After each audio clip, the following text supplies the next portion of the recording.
Kilalanin sa totoong buhay ang nag-iisang Ian Veneracion.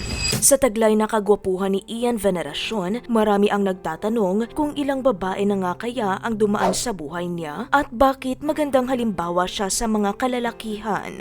Maraming fans ang humahanga sa aktor dahil sa kabila ng pagiging heartthrob, si Ian ay isang huwarang asawa at ama. Hindi lamang ito isang respetadong aktor, kundi isa ring athlete, singer, painter, licensed private pilot at businessman.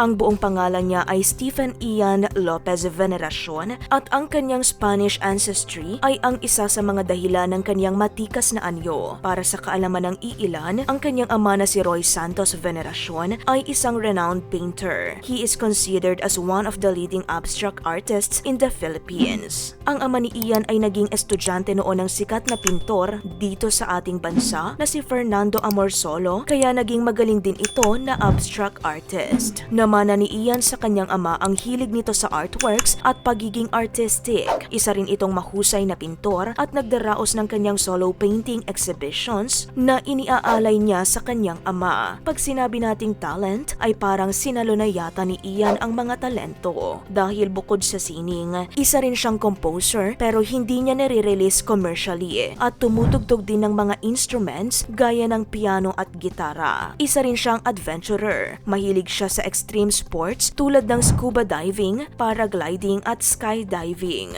Para sa kanya, ang pisikal na aktibidad ang sikreto ng kanyang fit na pangangatawan kahit hindi siya mahilig mag-gym. At kung kailangan niya na talaga ng ehersisyo, naglalaro lang siya ng football, basketball, tennis, swimming, motocross, golf, boxing at mahilig din siya sa martial arts. Pagdating sa pag-ibig, alamin naman natin kung gaano ba karami ang mga nakarelasyon nito. Kahit dream man siya ng mga kababaihan dahil sa kagwapuhan at pagiging loyal, wala siyang issue sa mga nakatrabaho niyang babae. Hindi siya nalilink sa kanyang mga nakakatambal dahil napaka-professional niya pagdating sa trabaho. Si Ian ay isang one-woman man. Siya ay nananatiling tapat sa kanyang asawang si Pam Gallardo, isang industrial engineer. Ayon kay Ian, I made a promise to Pam nung kinasal kami. I promise to take care of this person for the rest of my life. It takes for a man to stick to the one you know that's meant for you. Madaling mambabae at kahit sino pwedeng mambabae. Pero there's nothing cool about it. At yan ang dahilan kung bakit hindi na naghanap pa ng iba si Ian. Sa edad na 22,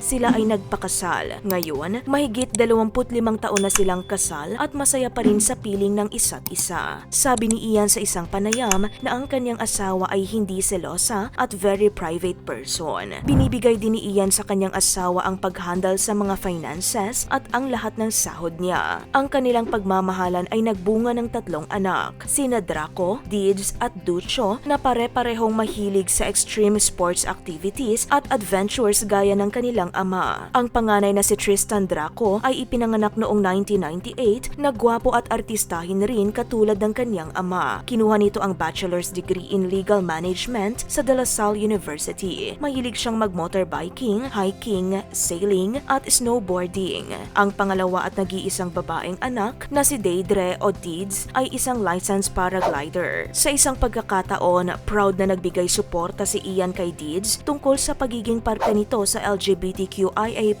community. Ipinagtapat niya sa kanyang ama na siya ay lesbian noong 16 na taong gulang siya. Bata pa lang si Dids ay naramdaman na raw ni Ian na lesbian ang anak niya dahil sobra itong athletic, mahilig sa football, running at wrestling. Gusto rin daw ni Ian na maging lesbian ang kanyang anak dahil sa takot nitong maligawan at masaktan. Ang bunso namang si Ducho ay mahilig rin sa outdoor activities, partikular na sa motocross. Pinayuhan din ni Ian ang dalawa niyang binatang anak na dapat ay iwasan ang pagiging babaero. Ganyan kabuting asawa at ama ang aktor, kaya maraming humahanga sa kanya. Ano sa tingin mo ang pinakakahanga-hanga kay Ian Veneracion?